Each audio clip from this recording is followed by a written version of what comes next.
Hello and welcome. Today I'm talking about new and upcoming makeup releases, focusing on things that have caught my eye and just talking about whether I plan to buy them or not, or whether I'm on the fence. I am on a budget now, so I'm being a little bit more careful about what I'm choosing to buy, and it means I have to think a little bit harder about certain items. So if you'd like to see all the new and upcoming makeup releases that have caught my eye and my thoughts on them, just keep on watching. So first I wanted to talk about something that is coming out today, the day that I'm filming this. I may not be posting this on the day that I film it, but on January 6th, Salt New York is coming out with a new product. If you couldn't tell, Freddie is here. You can see him now. So Salt New York is bringing out what they're calling their Sneaky Balm Hydrating Skin Tint on the 6th. So this looks like a complexion product, so kind of maybe like a foundation, concealer, corrector type product. It appears to be in the same types of pans that all of their other products are in, so they'll fit into their magnetic palettes just as easily. And I'm really very excited to try these out. There are going to be 12 shades. Look at that fur. There are going to be 12 shades of the product, and it looks like a really nice wide shade range, and I would expect nothing less from Salt New York. Kiki, the founder and owner and creator of Salt New York, is going to be filming a video on the 6th as well. I don't know if it's going to be posted on the same day, but there will be more information about the tints coming straight from her, and I'm sure once they're up on the website there will be a little bit more information on the Salt New York website about them as well. So I am definitely planning on buying one of these. Probably the lightest shade looks like it'll be the one for me, so I'm really excited to try that out and see what it's all about. Now, another complexion product that has already been released, it came out on the Charlotte Tilbury website today on the 6th as well. This is her Magic Skin Foundation. I have decided that I'm going to try that foundation. So I actually ordered it early this morning. I've ordered it in the shade Neutral 1, so the lightest shade. After I had ordered it, I got an email that said my order had been canceled, no explanation on it. So I went back on the Charlotte Tilbury website and placed the order again for the same thing. Hopefully it'll go through. I don't know what the issue was there. It wasn't like any of it was out of stock or anything, but I'm hoping that this latest order that I placed will go through. And I'm quite excited to try out that foundation. It does have hyaluronic acid in it, which you may know is a product that tends to break me out, but I'm safer with it the further away it is from my skin and the lower down on the ingredient list it is. So since this is a foundation, and I took a look at the ingredient list again, and the sodium hyaluronate is quite low on the ingredient list, so I think I'll be okay with it. Probably won't be the kind of thing that I want to wear several days in a row just to be safe, but I'm hoping that it won't break me out if I'm wearing it, just a couple days a week or so. So I'm very excited to try that, and hopefully it will come to me. Charlotte Tilbury has also come out with a couple of Lunar New Year releases, but I'm not getting any of those. The one I was most tempted to get was her pressed powder in a limited edition packaging. That looks really pretty, but I just don't need it. I don't need any more powders right now, so I resisted the urge, and I'm just going with the new foundation from Charlotte Tilbury.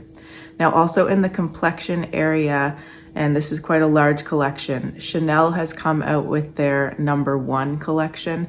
So this collection includes skincare, fragrance, and makeup, and it's based on the red camellia flower. So it's also being called the red camellia line or the #1 line. It seems to be Chanel's attempt at going kind of more eco-friendly, more sustainable with their packaging and ingredients. I don't know, it doesn't say specifically that they're going toward the clean beauty with this, but that kind of seems to be sort of what they're implying or trying to make us think. So lots of naturally derived ingredients, and it's good for sensitive skin apparently. So the things I was tempted by in this collection are, there's a new foundation in it that is supposed to be hydrating and kind of more of a natural finish on the skin, as I understand. I was tempted by that, and I was also especially tempted by the #1 Red Camellia Lip and Cheek Balm. So there were a number of shades of this balm, And I don't know, for some reason it is really appealing to me. It's kind of reminding me of the By Terry tinted Balm de Rose, which is one of my absolute favorite products, and I think it may be discontinued. So there's one particular shade, I'll put it up on the screen, that was really appealing to me, and then there was another one that was somewhat appealing to me. But I'm gonna pass on these, at least for now. If I still feel like I'm really drawn to this balm in the future, and maybe after I've seen a few reviews, I may pick it up in the future, but it's not something I'm gonna get now. And same with the foundation. Since I'm getting that Charlotte Tilbury one, I really don't need to add this Chanel foundation into my collection at this point. There's another foundation coming out, and it's from NARS. It's called the Light Reflecting Foundation. I think this is coming on the 13th of January to Sephora and the 14th to the NARS website. This is another one that I was pretty interested in, but I think I'm gonna pass on it again. I've chosen the Charlotte Tilbury as the one to try out from kind of this round of releases, as well as that Salt New York product, so I really don't need to add in the NARS one. Chanel is coming out with a lot of other products as well. So they have their spring collection, which has these 2 blushes. I'm not getting anything from this collection. Really the only thing I'm interested in from it is that kind of rosy terracotta nail polish. So that might be something to pick up in the future. But they're also coming out with these other 2 new blushes, which it's not clear to me whether it's part of their spring collection or it's just something else that's coming out at the same time as their spring collection. These are the Soft Glow blushes, and they're these Comet blushes. So they have 2 shades of these as well. There's Coral Etoile and Pêche Cosmique. I have ordered the Pêche Cosmique one. This is something that looked really quite special to me, and the shade looks very interesting and quite suitable for fair skin tones. And the whole thing sounds really appealing to me. I loved the limited edition Fleur de Printemps duo that they came out with last year. And while this doesn't look like the same thing, I don't think it's the same formula or anything like that. I think there's something special about some of these limited edition Chanel blushes. So I'm really quite curious to try this peach one, and I will be reviewing it on my channel. I've ordered it, hasn't shipped yet. I don't know if it's a bit of a delay in shipping. I've seen American creators saying that this is going to be shipping in mid-January, and it's only available for pre-order on the Chanel US website, but in Canada I was able to just order it. It didn't say anything about a shipping delay, but we'll have to wait and see. But when it comes, I will be trying it out and reviewing it. Dior is another brand that has come out with a ton of new products recently. So they've reformulated their Dior Forever foundations. There's like a glow one and a matte one. I've never tried the previous versions, and I'm not planning on getting these new versions. They've reformulated to make it clean, but I'm just not that interested in them, so I'm passing on those. Dior is also coming out with a couple of quints, and these do look interesting to me, especially the pinker one. So there's one that's called Popeline is how it's spelled. I don't know if that's a play on poplin or if it's a French way of saying poplin or something, but it's this pinky, kind of like warm pinky peachy with a little bit of taupe in it, and it looks really, really appealing to me. But I don't know if these are coming to Canada. So I would pick up that quint. That's high on my list of wants. Again, I haven't fully decided, even if it does come to Canada, if I will actually get it. But I'm seriously considering getting that if I'm able to. Now, I'm not that interested in the other one. The other quint is called Organza, and those colors just don't appeal to me that much. So I'll keep an eye on that Dior quint to see if it comes to Canada, and if it does, I may get it. Another thing that Dior has come out with is this blush and mono eyeshadow in the shade Rose Dentelle, and I'm very interested in that blush, at least from the pictures that I've seen. These are all pictures from the brand though, so they're not people who have their hands on this blush already and have taken like real photographs of it. So the impression can change quite a lot once you see it kind of in real life or in real pictures. But from what I'm seeing from the brand's pictures of this blush, it looks like a really beautiful color that is right up my alley. But again, I don't know if it's going to be coming to Canada, and it's kind of like the quint, so I still haven't even decided, even if it does come, if I will get it, but I'm very interested in it.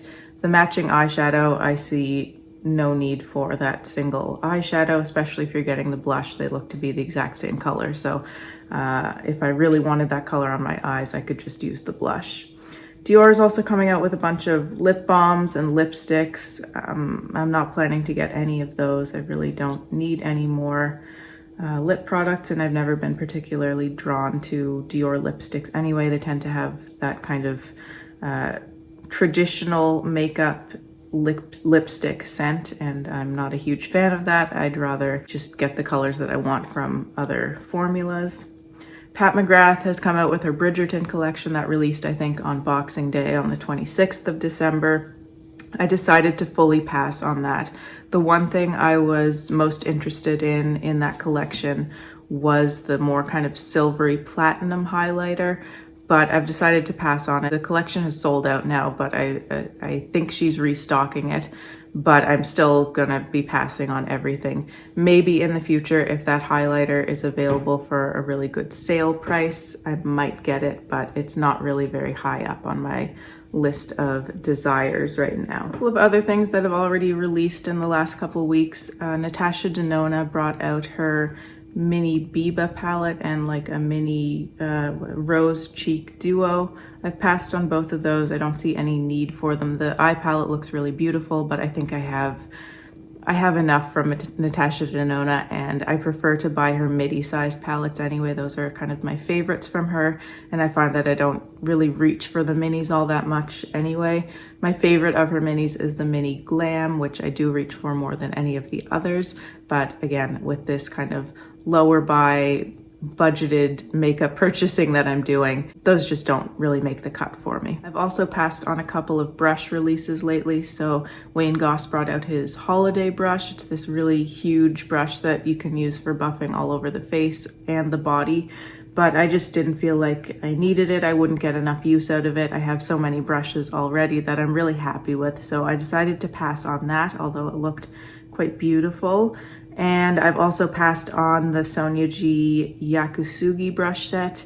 That's 2 brushes in a set that she brought out in this special box. It was quite a limited quantity of product, and again, I just don't feel like it's something that I need or I'm going to value enough to match the price tag. And I understand the craftsmanship and design that has gone into this set, and I think it's beautiful and I admire and appreciate it for that, but it's just not something that I need. Another product that is already released is Kosas has reformulated their liquid eyeshadows.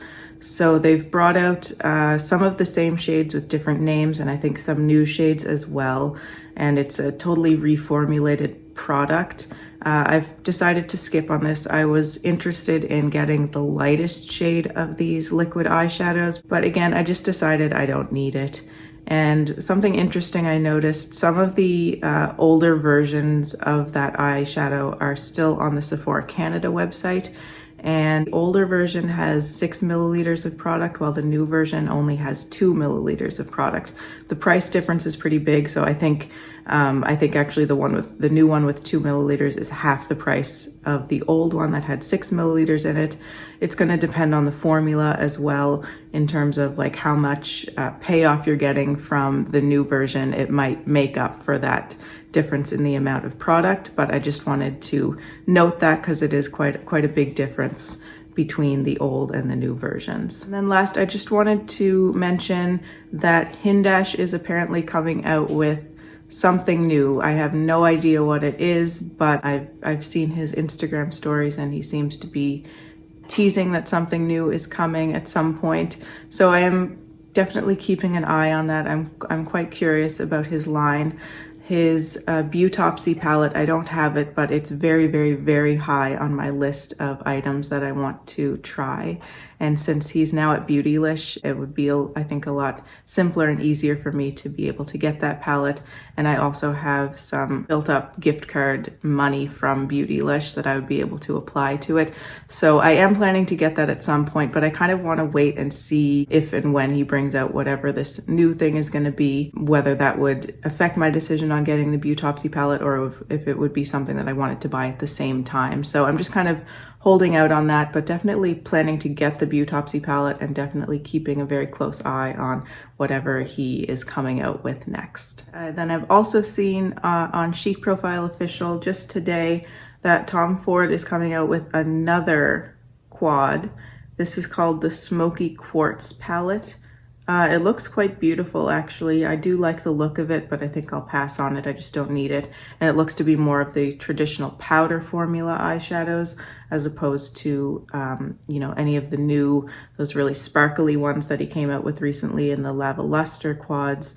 And it's not the wet dry formula either. So it looks to be more of the kind of traditional soft powder formula, which I do love that formula from Tom Ford, but I just, again, don't need another eyeshadow palette.